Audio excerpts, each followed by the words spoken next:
Hello and welcome to Azariah's Studio. My name is Sarah. I am the artist and designer behind Azariah's Studio. And today I would like to share with you the two main decreases that are used in knitting.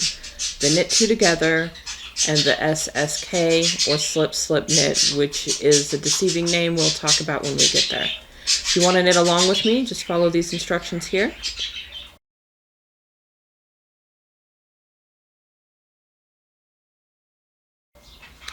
I'm going to knit the first 4 stitches.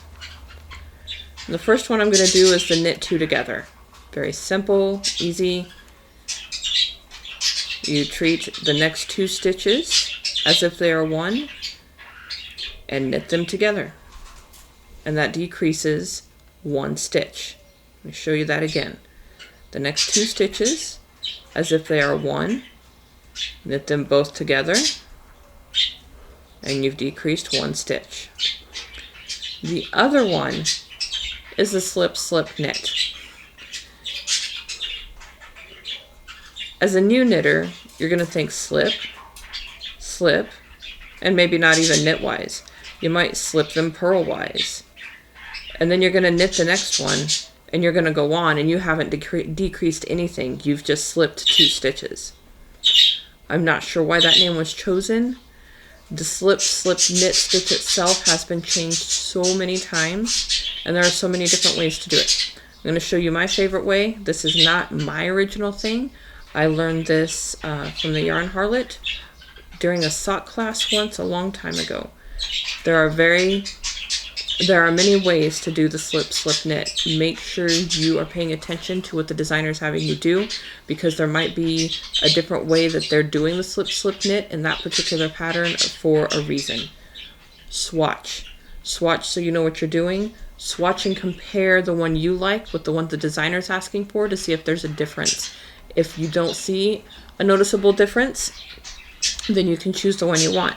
If you're still not sure, or even if you don't see a difference but you still think there might be, it's worth a quick message to the designer to ask them, did you use this particular slip knit for a reason, or can I use any decrease that leans that direction? Okay, so slip the first one is what I do, and then the long directions you put it back on, and then you knit 2 through the back loop. Okay. Short directions. Slip one as if to knit. You leave it there, but you bring the needles together in such a way that you're going to knit those 2 together through the back loop. That will come with practice.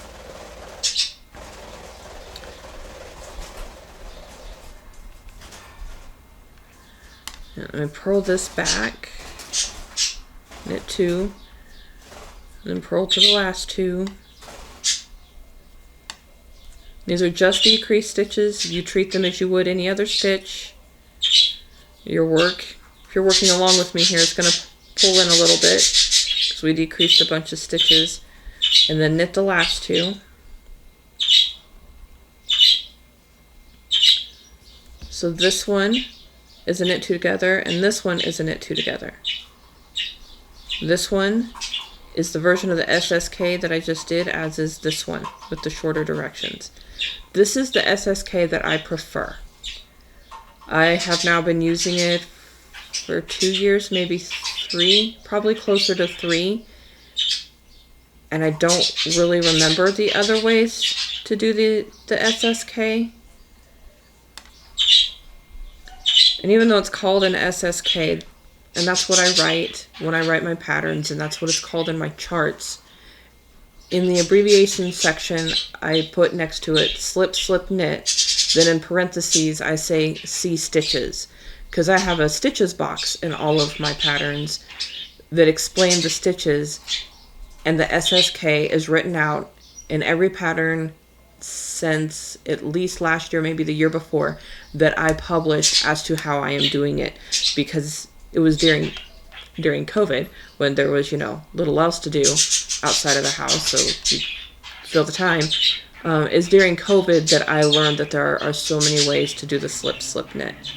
Let's see, I think I used to do it this way: slip both of them and then knit them. Then knit them through the back loop, and I think that's the original meaning behind the slip knit, is that it's applying to these 2 stitches. You slip it, and then you knit it through the back loop, and you can see that there's a shortcut to that as well. You don't have to replace them back onto this needle. You can just maneuver the needle so that this one's in the back. And I know there's at least one other way, but I am drawing a complete blank on it right now. Slip knit that I like is basically a slip. I guess you could call it. Then you slip it back, and then you knit them through the back loop. But ultimately, only the first one gets twisted, and it lays nicer, because when they're both twisted, so we slip it. That back stitch wants to try and come out a little bit, and this swatch it's going to show it a little. It just doesn't lay as nicely. Make a swatch where there's more spaces, or more rows at least, than what we've done here between the different kinds of slip knits. Then you can make your own decision as to which slip knit you prefer. And that is the 2 basic decreases in knitting. Thank you for watching. Don't forget to like and subscribe for more. Happy making!